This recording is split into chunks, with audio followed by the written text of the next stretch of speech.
Hey everybody, thanks for tuning in to my YouTube channel. This is where I'm going to be journaling my adventure to El Salvador.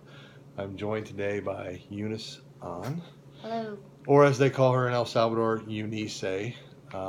Eunice, I met her when I worked for Lifestyle Communities probably 4 years ago, almost Yep. 5 years ago. Jeez, you're old. Yeah, you're old. We're both 5 years older. So um, Eunice has been a part of this part of my life for a while, just doing different events for me, fundraising wise, and just support and just someone to talk to about the trip. And this year, she actually became a sponsor of a little girl named Catherine, who lives in El Salvador.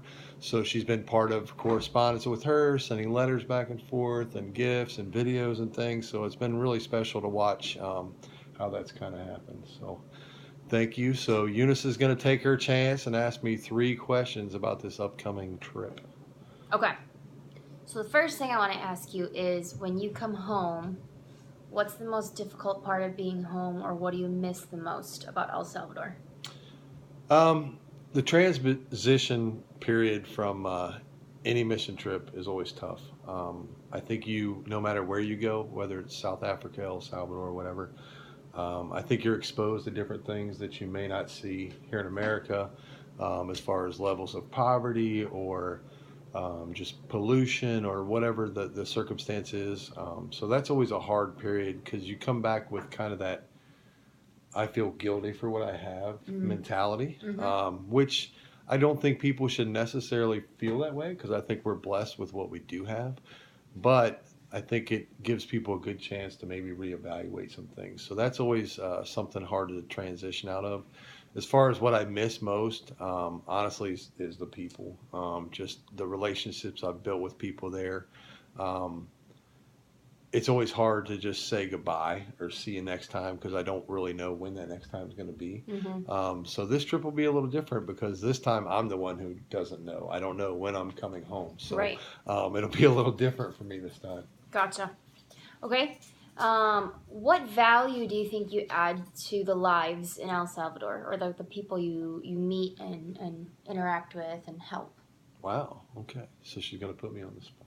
What am I bringing to the table? Mm-hmm. For me, um, I've already spoke with Daniel, and he always appreciates it when the Americans come to help with the English classes Okay. because he says he needs our pronunciation. So he speaks good English, but he needs our pronunciation to teach them proper English. I don't know if I would qualify myself as speaking proper English or not, but so I hope to bring some value there as far as being able to help with the adult and the children's ESL classes.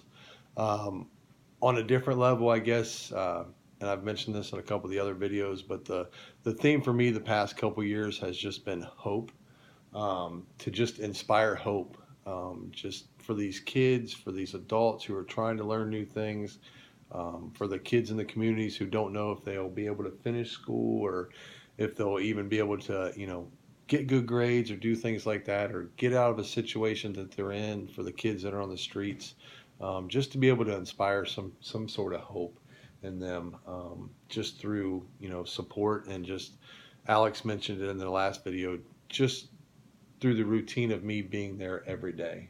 That'll be different for me to where they don't know when I'm leaving.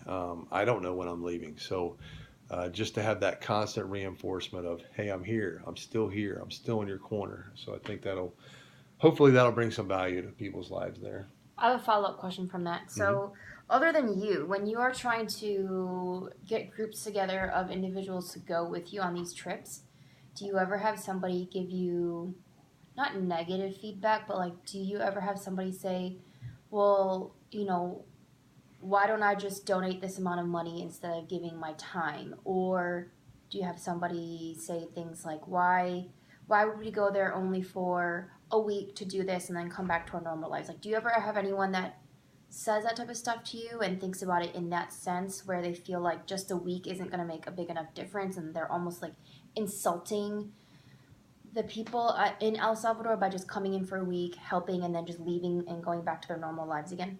Sure. And we just had a conversation with a group about this last week. money is a huge part of it. I'm not going to lie.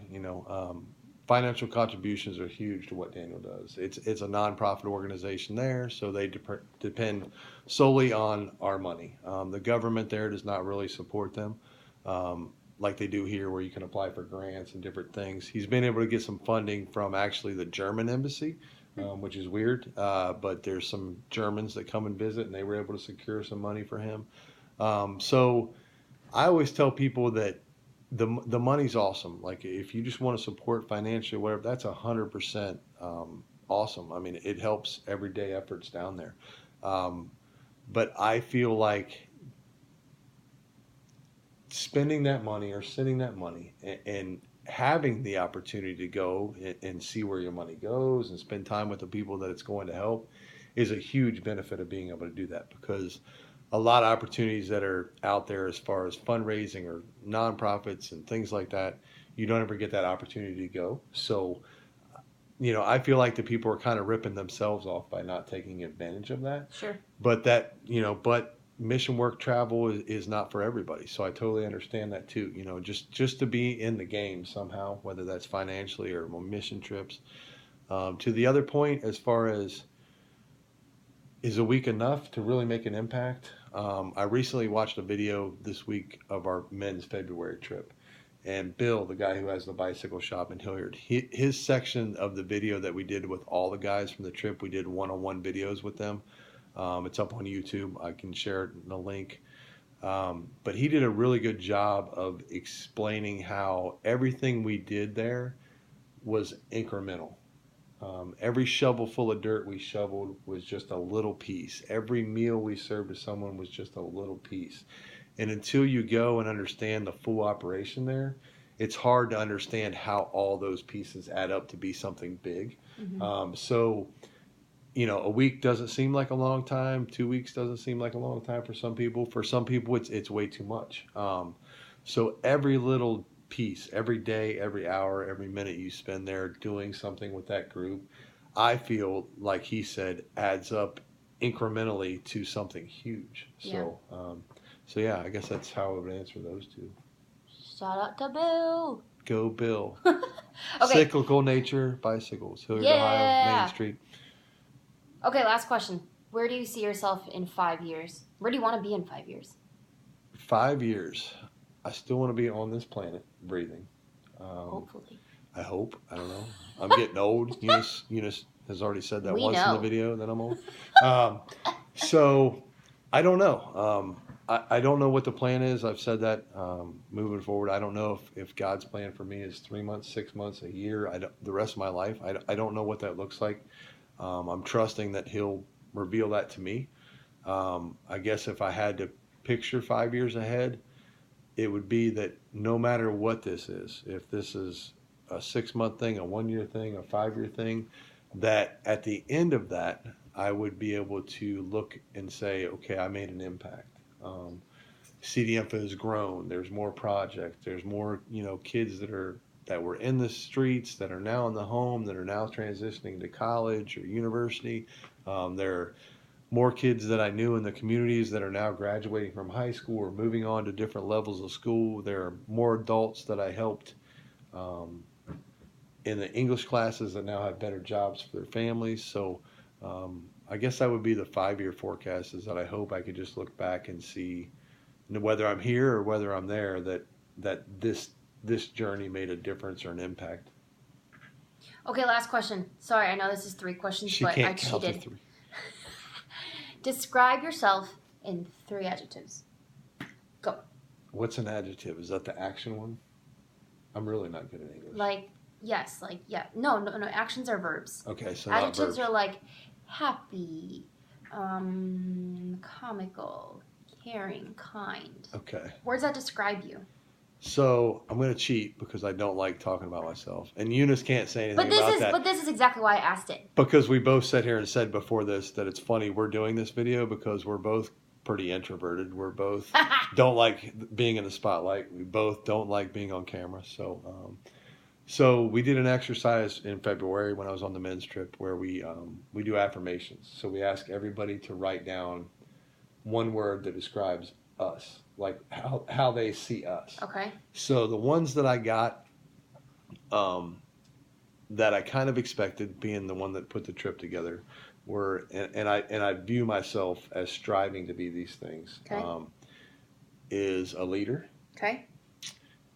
passionate, and one that I got that kind of caught me off guard because I don't necessarily always look in the mirror and see myself this way. Mm-hmm. I don't really wake up in the morning and say, boy, I hope I'm like that.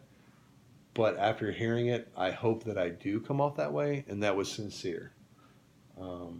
Someone said that they thought I was sincere. So since February, I've kind of focused on that I want people to believe that, whether it's talking about mission trips or it's talking about our friendships or it's talking about, my family or whatever it is, that I am sincere in that. So that would be your 3 and your 6 questions. So I'm a cheater. yes, she does Whoops.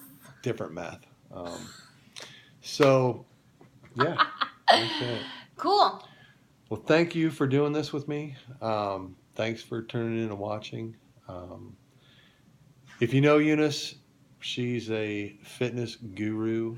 I don't know what the role is now at LC, but she's all about fitness. You can catch her out doing cool stuff, Peloton. You can catch her out doing Tough Mudders. You can catch her eating donuts once in a while at the donut shop. Today. It's National Donut Day, so she cheated on a donut. Oh, yeah. But yeah, so thank you for doing this. Welcome. Thank you guys for watching. And I will be back next week with another 3-question video. Take care. See ya.